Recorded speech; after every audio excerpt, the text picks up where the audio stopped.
दिल्ली के तथाकथित शराब घोटाले में 2 साल से सीबीआई और ईडी की जांच चल रही है। इस 2 साल में बार बार, चाहे लोअर कोर्ट हो, चाहे हाई कोर्ट हो, चाहे सुप्रीम कोर्ट हो, एक सवाल बार बार उठा है कि मनी ट्रेल कहां है, पैसा कहां गया। ऐसा कहा गया कि शराब कारोबारियों को मुनाफा पहुंचा, बहुत ज्यादा मुनाफा पहुंचा। लेकिन अगर उन्हें मुनाफा पहुंचा तो उन्होंने किसको रिश्वत दी, उन्होंने किसको पैसे दिए? क्योंकि 2 साल की जांच के बाद, सैकड़ों रेड के बाद, हजारों लोगों को क्वेश्चन करने के बाद आम आदमी पार्टी के किसी भी नेता, किसी भी मंत्री, किसी भी कार्यकर्ता के पास से 1 रुपए की भी प्रोसीड्स ऑफ क्राइम की रिकवरी नहीं हुई। आज तक आम आदमी पार्टी के किसी भी नेता के पास प्रोसीड्स ऑफ क्राइम का, इस मनी ट्रेल का 1 रुपया भी नहीं मिला। और ये सवाल बार बार सुप्रीम कोर्ट ने भी कोर्ट में पूछा और अपने आदेश में भी लिखा कि मनी ट्रेल कहां है।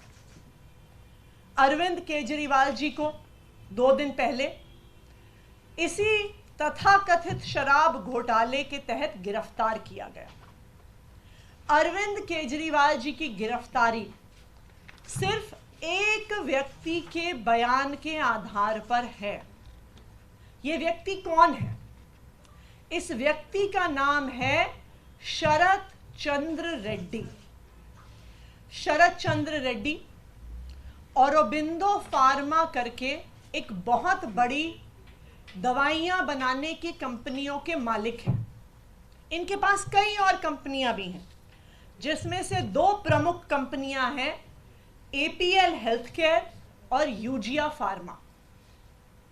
शरत चंद्र रेड्डी जी को भी दिल्ली की एक्साइज पॉलिसी में शराब के कुछ दुकानें मिली, उनको कुछ जोन मिले।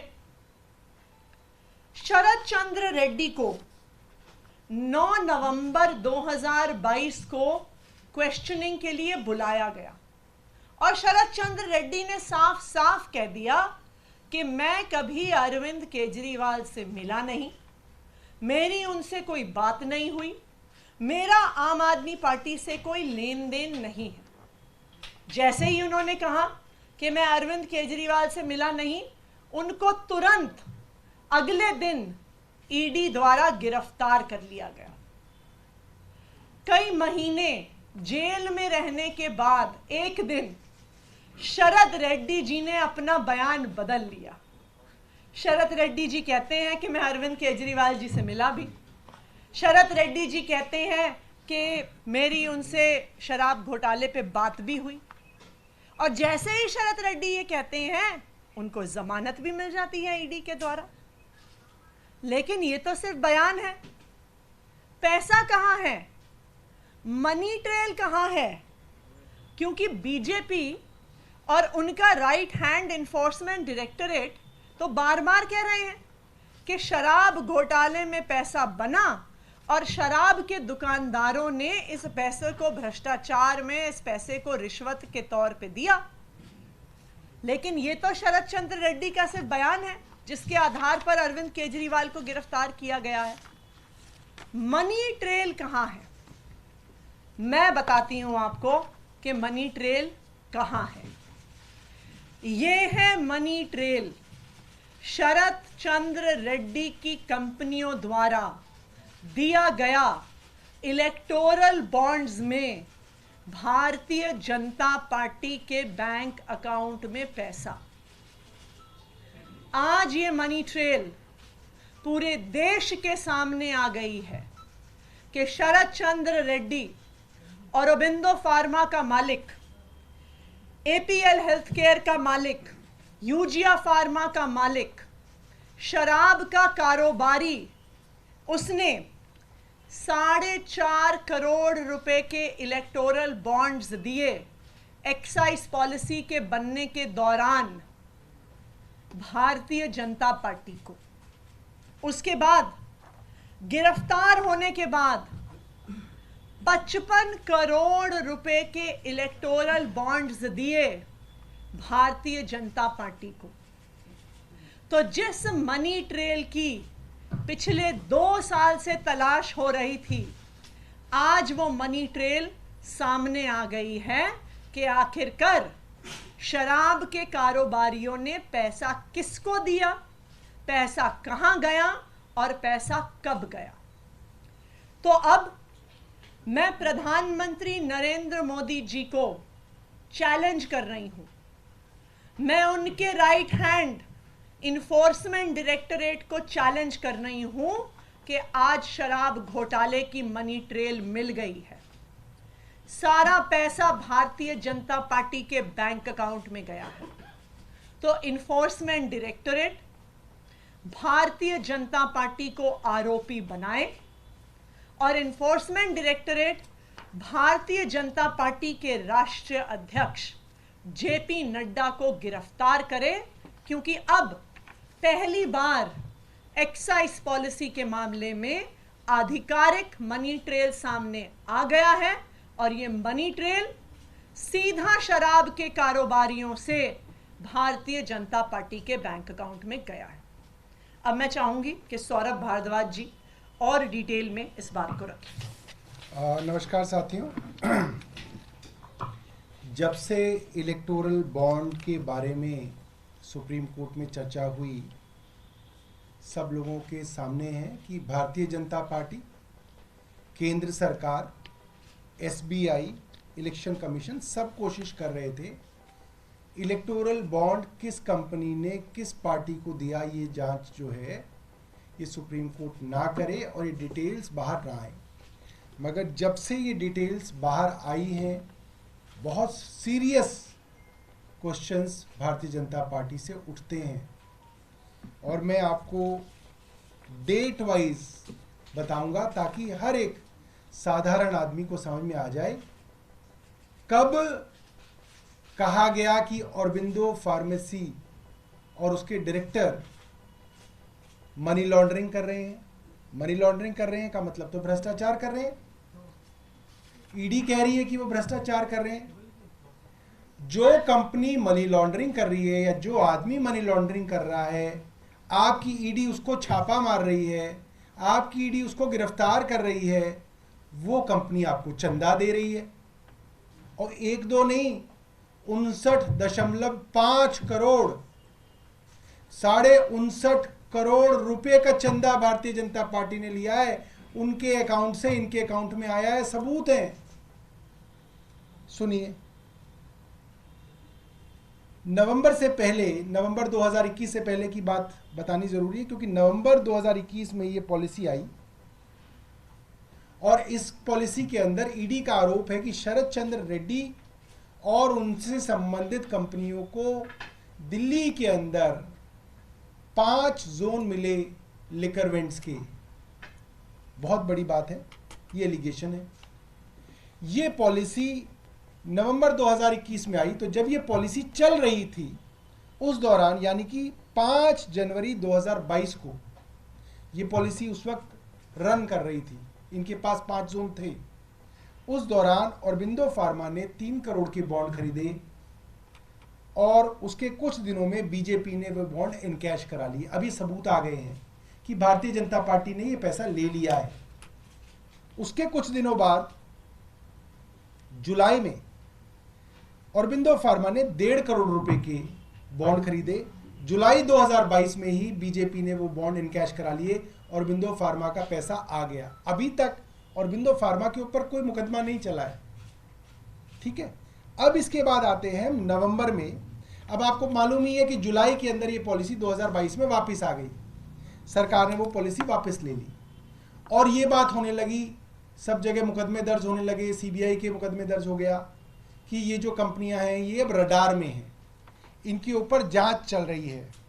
अब आप सुनिए कि 9 नवंबर को 2022 ईडी शरद चंद्र रेड्डी को बुलाती है। शरद चंद्र रेड्डी कहते हैं कि मैं अरविंद केजरीवाल से कभी नहीं मिला, कोई पैसे का कोई लेन देन नहीं है, कोई सवाल ही नहीं उठता। अगले दिन 10 नवंबर 2022 को शरद चंद्र रेड्डी को ईडी गिरफ्तार कर लेती है। अब सुनिए, ईडी की गिरफ्त में है शरद चंद्र रेड्डी, गिरफ्तार हो चुके हैं। 10 नवंबर 2022 को गिरफ्तार हुए हैं। 15 नवंबर 2022 को औरबिंदो फार्मा 5 करोड़ रुपए के बॉन्ड खरीद के बीजेपी को देता है। अब ये साफ है, आपके पास वो आदमी है, उसका डायरेक्टर आपके पास अंदर है जेल में, पीएमएलए में, मनी लॉन्ड्रिंग में, उसके पिताजी की कंपनी है, आपने 5 करोड़ रुपए उस कंपनी से भारतीय जनता पार्टी ने बॉन्ड में ले लिए। अब आगे सुनिए, ये भी इनकैश करा लिए गए। इसके बाद 6 जनवरी 2023, इस वक्त शरद चंद्र रेड्डी जेल में है, 5 करोड़ रुपए देने के बाद भी जेल में है। शरद चंद्र रेड्डी से दोबारा से पूछा गया, चार्जशीट दायर की गई। चार्जशीट के अंदर ईडी ने कहा कि शरद चंद्र रेड्डी ने माना नहीं है, मगर ईडी कह रही है कि यह किंगपिन है। जो कल अरविंद केजरीवाल जी को किंगपिन बताया जा रहा था, वो 6 जनवरी 2023 में शरद चंद्र रेड्डी थे, उनको किंगपिन बताया गया और उनके खिलाफ चार्जशीट दायर कर दी गई और बताया गया ये सबसे बड़े बेनिफिशियरी हैं। जैसे कल अरविंद केजरीवाल जी को बताया कि ये किंगपिन भी है और बेनिफिशियरी भी है, ये शरद चंद्र रेड्डी थे 1 साल पहले।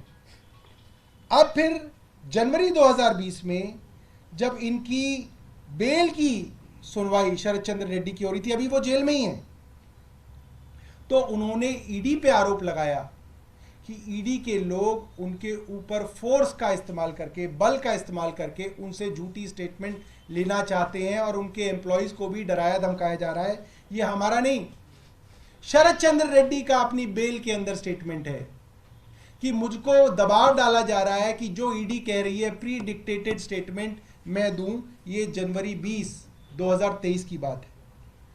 अब 6 महीने बीतते हैं, आदमी जेल के अंदर सड़ रहा है, करोड़पति बाप का बेटा, कई बड़ी बड़ी कंपनियों का मालिक जेल में चक्की पीसेंगे।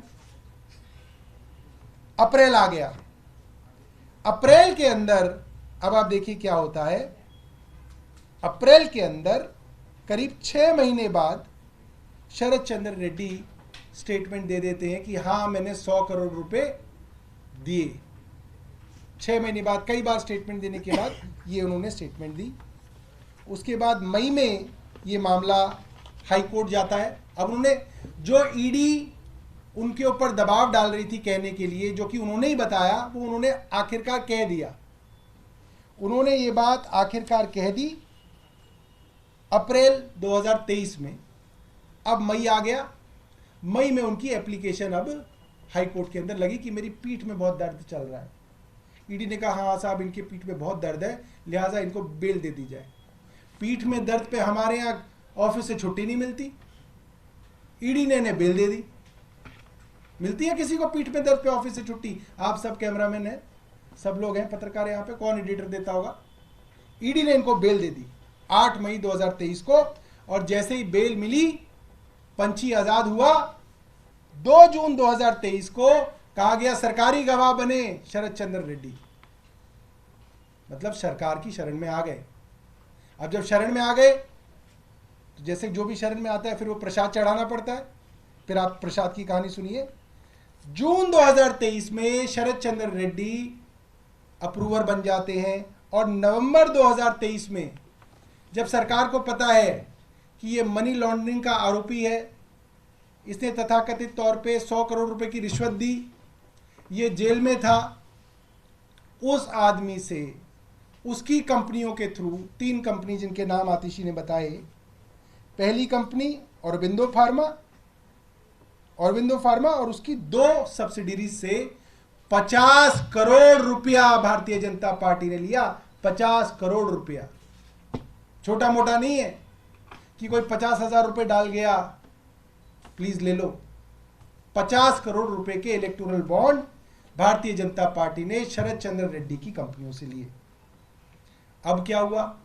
ये तो क्योंकि छुपा हुआ था, किसी को पता ही नहीं चलना था किससे कौन क्या ले रहा है, किसी को बताना नहीं था। कानून बना दिया था देश में कि कौन सी कंपनी किससे पैसा ले रही है, कौन सी कंपनी किस पार्टी को पैसा दे रही है, ये कानून है देश का कि ये किसी को नहीं बताया जाएगा।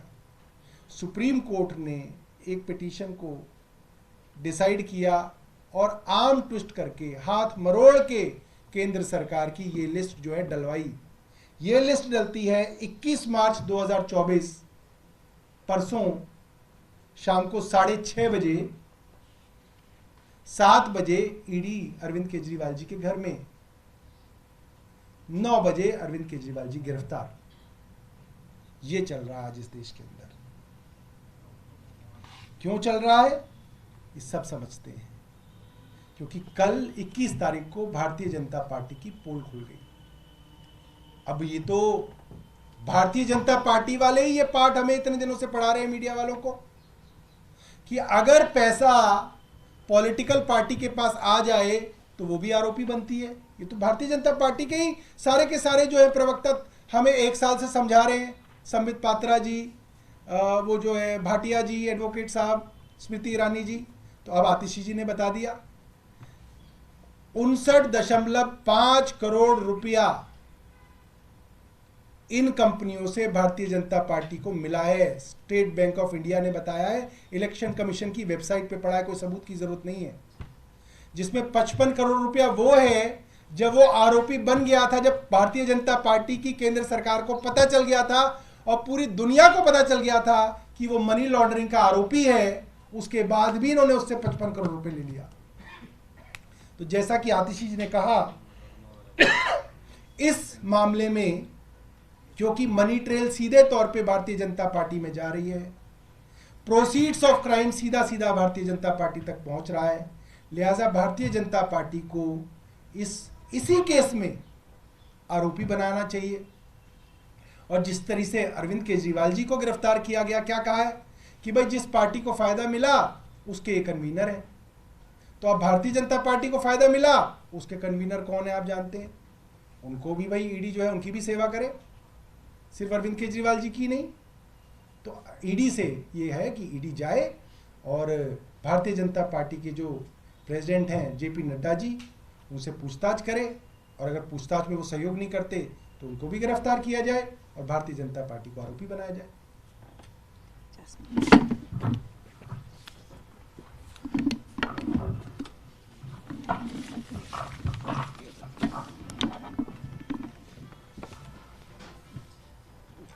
आज जो गंभीर तथ्य और प्रूफ, मैं ये एलिगेशन की नहीं बात कर रहा, आज जो प्रूफ देश के जनता के सामने जो बाहर आया है, इससे ये साबित हो गया है कि शायद भारत के इतिहास का सबसे बड़ा पॉलिटिकल स्कैम बीजेपी ने किया है।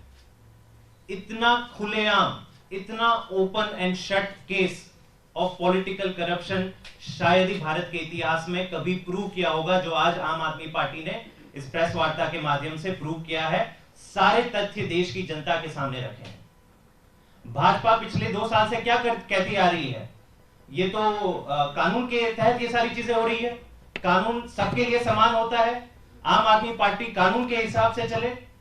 आप अपने मन में केवल एक सवाल पूछिए कि अगर ये सारा पैसा शरद चंद्र रेड्डी ने आम आदमी पार्टी को दिया होता तो क्या आज आम आदमी पार्टी के लोग बाहर होते, या एक के एक सारे 40, 50, 100 नेता सारे जेल के अंदर होते। और अगर यही प्रमाण आम आदमी पार्टी के साथ लागू होता है तो भाजपा के साथ क्यों नहीं होना चाहिए।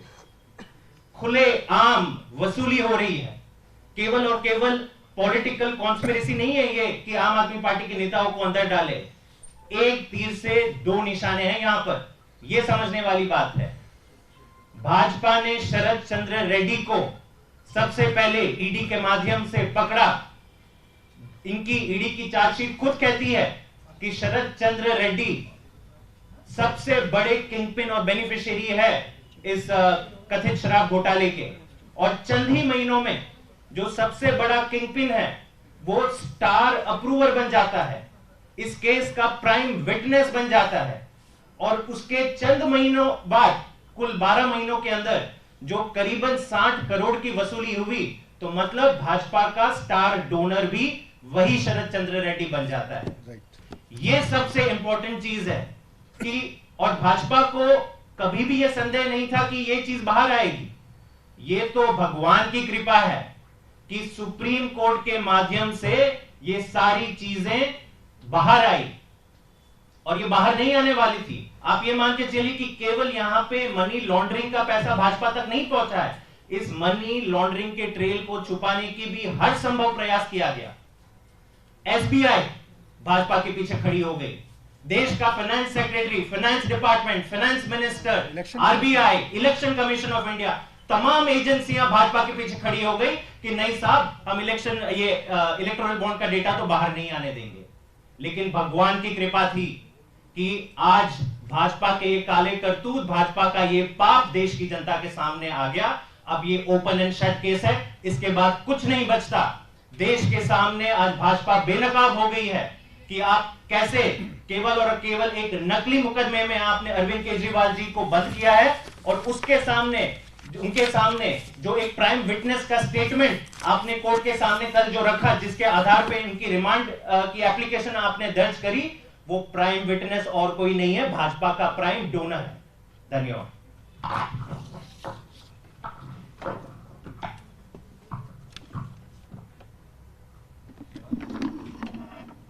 सभी पत्रकार साथियों को नमस्कार।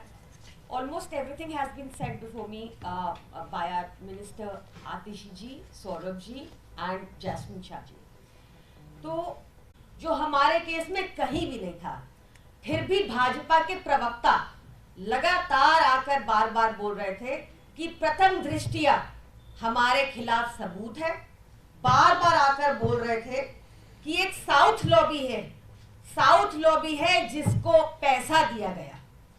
अब जैसा सौरभ भाई ने और आतिशी जी ने और जैस्मिन शाह जी ने मुझसे पहले बताया, पूरी डेट्स के साथ बताया कि कैसे भाजपा ने लगातार चंदा लिया ये शरद चंद्र रेड्डी से, जो साउथ लॉबी माना जाता था, जिसके जो अप्रूवर बन गए केस में, जिसकी गवाही पर अरविंद केजरीवाल जी को 6 दिन की रिमांड पर भेजा गया।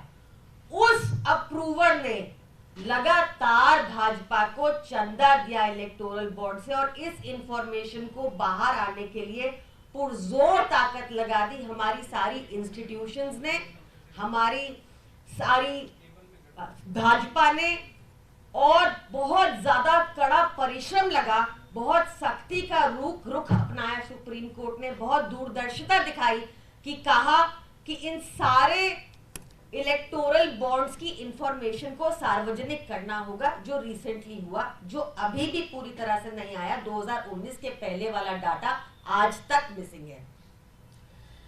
प्रथम दृष्टिया जो भाजपा को हमारे केस में दिख रहा था, वो फाइनल दृष्टिया अब आपको दिख जाएगा शरद चंद्र रेड्डी के केस में, जिन्होंने मोटे चंदे देकर भाजपा को बेल भी प्रोक्योर की, अप्रूवर भी बने।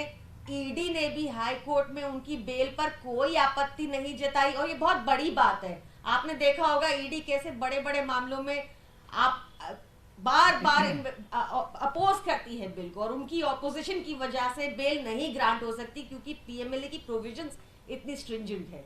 बट ईडी ने इस केस में बैक पेन पर ही, लोअर बैक पेन पर ही रेगुलर बेल दे दी। ये हमने लगातार देखा कि ईडी ने 2 साल तक जो भूमिका बनाई, उसमें आज तक भी चवन्नी की रिकवरी नहीं हो पाई है।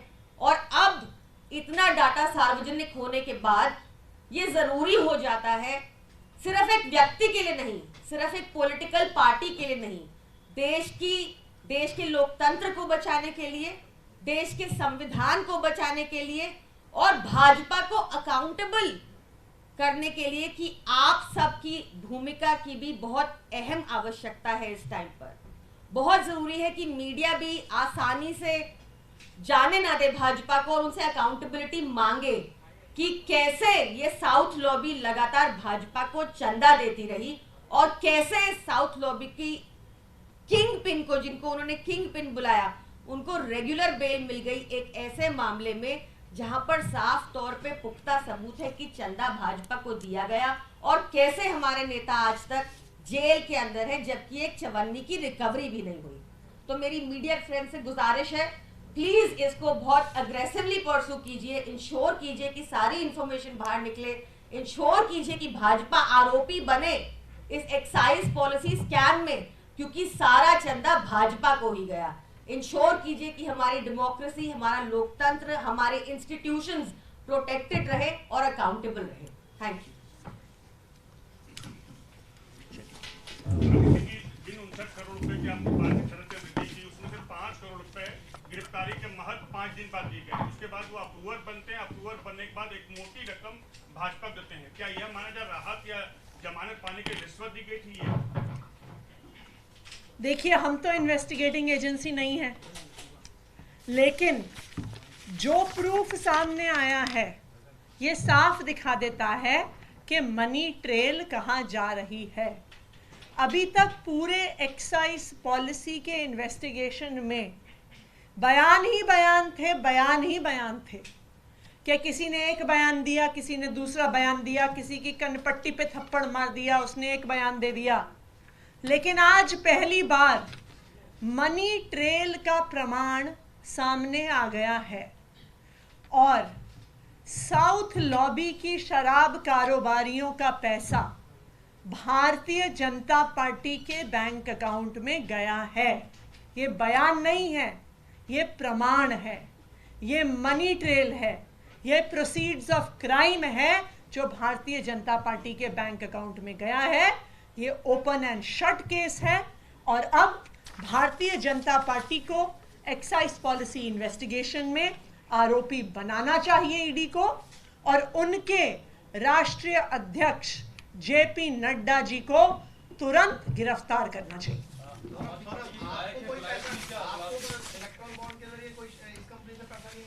शरद चंद्र रेड्डी से मेरे को जो जानकारी दी गई है ऐसा नहीं है। अगर होता तो अब तक तो भारतीय जनता पार्टी जो है प्रेस कॉन्फ्रेंस कर रही होती। ये लेकिन आरोप लगेगा कि हो सकता है कि इसी तरह से जो आप आरोप लगा रहे हैं कि पैसा रूट करा के लाया गया, ऐसे ही बाकी लिकर कंपनीज ने आम आदमी पार्टी को ईबी के थ्रू फंड किया। हमारा भी ईबी का डेटा पब्लिक डोमेन में है। कितना 20 करोड़, हमें 60 करोड़ हमें ऐसे ही कुछ 20-30 करोड़ रुपए मिले हैं इलेक्टोरल बॉन्ड्स में अलग अलग लोगों से, अलग अलग कंपनियों से। नहीं, हम तो सेम कानून, देखो जो कानून बीजेपी पे है वो हम पे लागू है, बिल्कुल जो हम पे लागू है वो उन पे लागू हो। हम ये नहीं कह रहे कि हमारे लिए अलग कोई कानून बना। सौरभ जी, अभी कुछ रेट की खबर आ रही है जिसमें आपके विधायक पटियाला से उनके यहाँ पर रेट चल रही है, के कविता की करीबी है, उनके भाई की पत्नी, उनके यहाँ रेट चल रही है, सीबीआई दूसरे मामले में महोमत यहाँ पर रेट कर रही है। इस पर आप क्या कहेंगे, क्योंकि रेट की संख्या बढ़ती जा रही है? देखिए, आज सिर्फ भारत नहीं, पूरे विश्व के लोग इस बात के लिए चिंतित हैं, विश्व के अलग अलग सरकारें इस बात के लिए चिंतित हैं कि दुनिया की सबसे बड़ी डेमोक्रेसी खत्म होने को है। इस डेमोक्रेसी जिसके ऊपर नाज करते थे, उसमें आज इस तरीके की सरकार है जो सारे विपक्ष को खत्म करना चाहती है, ओपन है। और जैसे किसी और देश के अंदर जब विपक्ष पे हमला होता है और डेमोक्रेसी खत्म होने की बातें आती हैं तो भारत को चिंता होती थी, इसी तरीके से आज पूरे विश्व को जो है हिंदुस्तान की डेमोक्रेसी के लिए चिंता है। जर्मनी से भी स्टेटमेंट आया है। जर्मनी से भी स्टेटमेंट आया है। कई बड़े बड़े अखबार, इंटरनेशनल न्यूज़पेपर्स, वॉशिंगटन पोस्ट है, फाइनेंशियल टाइम्स है, इकोनॉमिस्ट है, न्यूयॉर्क टाइम्स है, कई बड़े बड़े अखबार हैं जिनके अंदर ये चिंता जो है जाहिर हो रही है कि हिंदुस्तान की जो प्रजातंत्र की व्यवस्था थी वो आज बड़े सवालिया निशान उस पर खड़े हैं।